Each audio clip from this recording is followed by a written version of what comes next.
कि पंचायत के इलेक्शन के लिए समय तो पूरा हो गया 23 फरवरी को और होने चाहिए, लेकिन जैसा हरियाणा पंचायत चुनाव से जुड़ी हुई हर अपडेट सबसे पहले चाहते हैं तो हमारा चैनल सब्सक्राइब कीजिए और हमारे चैनल के साथ बने रहिए, ताकि कोई भी नई खबर अगर पंचायत चुनाव से जुड़ी हुई आती है तो हम आपको सबसे पहले रूबरू करवाते हैं। अब हम देख लेते हैं एक बिल्कुल नई खबर कि पंचायत के इलेक्शन के लिए समय तो पूरा हो गया 23 फरवरी को और होने चाहिए, लेकिन जैसा एक वातावरण है बना हुआ, उसमें पंचायती चुनाव में हम सोचते हैं कि वातावरण थोड़ा ठीक हो जाए तो हम तुरंत करने के लिए तैयार है, इसमें कोई दिक्कत नहीं है। लेकिन वातावरण ठीक रहे तभी डेमोक्रेटिक प्रोसेस को ठीक से अपनाया जा सकता है। अगर ऐसे दबाव के विषय चलते रहेंगे तो फिर वो लोकतांत्रिक मूल्यों का हनन होता है। तो लोकतांत्रिक मूल्यों का हनन ना हो ऐसा वातावरण बनते हम जल्दी करा देंगे। हाँ जी, वातावरण ये जो माहौल किसान आंदोलन से जो गांव में ये थोड़ा बहुत था पहले कोविड का, लेकिन कोविड अब ऐसी वजह नहीं है कि जिसके कारण चुनाव नहीं हो सकता। देश भर चुनाव हो रहे हैं तो यहाँ भी हो सकते हैं। किसान आंदोलन चलेगा या माहौल ठीक नहीं होगा जब तक पंचायत चुनाव नहीं होंगे? देखिए, एकदम ये हार्ड एंड फास्ट चीजें नहीं है, लेकिन हमारी अपील है कि जल्दी ये वातावरण ठीक हो तो हम चुनाव करा दें। जब तक माहौल वातावरण मैंने ऐसा भी ऐसी ब्लैंक स्टेटमेंट नहीं दी जैसी आप दे रहे हैं। वातावरण बना हुआ कि पंचायत चुनाव नहीं हुए। मैं ऐसा आपके शब्दों को अपने मुंह में नहीं डालने वाला। मत डालें।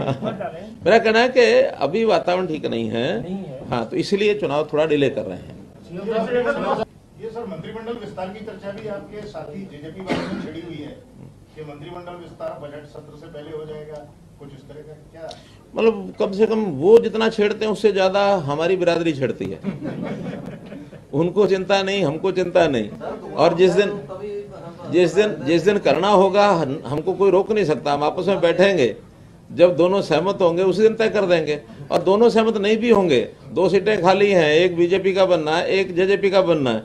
मानो एक पार्टी कहती है अभी नहीं बनाना तो दूसरी पार्टी का बन जाएगा, दूसरी कहती है अभी नहीं बनाना, पहली का बन जाएगा, दोनों कहते हैं अभी बनाना, दोनों बन जाएंगे, दोनों तैयार नहीं होते नहीं बनेंगे। सारे रास्ते खुले हैं। मंत्रिमंडल का रायता फैल गया। विषय तो पर्याप्त है, लेकिन मुझे लगता है कि मैं समझ रहा था भी थोड़ा जल्दी हो जाएगा। नहीं, अब तो मैं अंत में सिर्फ एक अपील करना चाह रहा हूँ।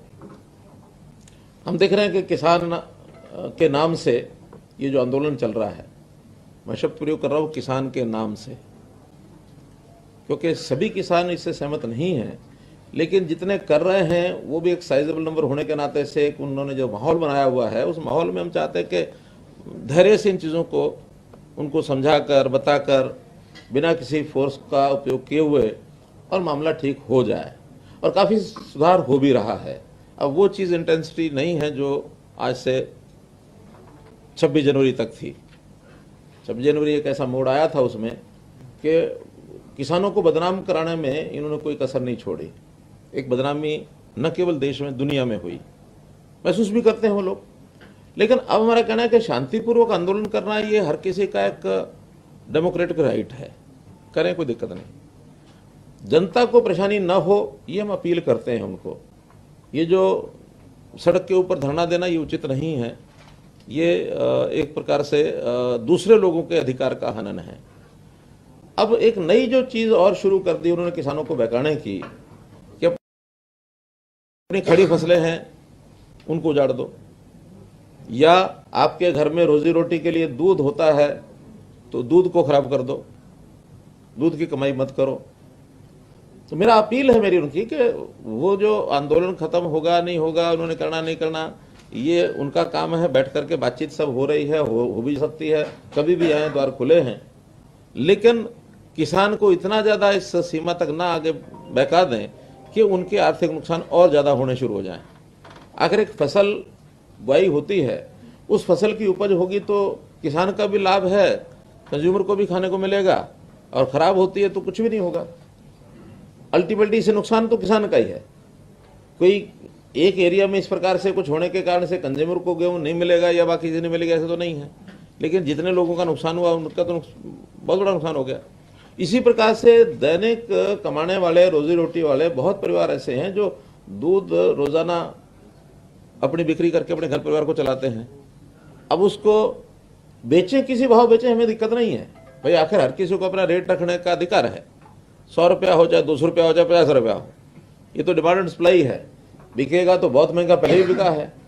सब्जियां हैं, किसान बोता है, वो भी बहुत महंगी बिकती रही हैं, कभी सस्ती होती हैं, जब अबंडेंस हो जाती है चीज़ों की तो बहुत सस्ती भी हो जाती हैं। तो पेरिशेबल आइटम्स हैं, इसका कोई फिक्स रेट होता नहीं है। लेकिन एक फरमान जारी करना कि आप ये रेट इतने में बेचेंगे, इससे नीचे बेचेंगे नहीं तो 11,000 रुपये जुर्माना लगेगा, ये उचित नहीं है। तो मैं अपील करता हूं किसानों को कि इस प्रकार के आह्वान न करें, नहीं तो मैसेज बहुत अच्छा नहीं जाता और कुछ किसानों का नुकसान हो जाता है। जिस किसान का हम सब मिलकर के हित करना चाहते हैं, उसका नुकसान करने के लिए ऐसा आह्वान न करें, ये मेरी अपील है। ये थी आज की बिग ब्रेकिंग। पंचायत चुनाव से जुड़ी हुई हर नई अपडेट से हम आपको सबसे पहले अवगत करवाते हैं, इसलिए आपसे एक रिक्वेस्ट है कि आप हमारा चैनल सब्सक्राइब कीजिए ताकि हर नई सूचना पंचायत की हम आपको देते रहें। और आप हमारी वीडियो को बहुत ज़्यादा लाइक करते हैं, शेयर करते हैं, उसके लिए भी आपका बहुत बहुत धन्यवाद।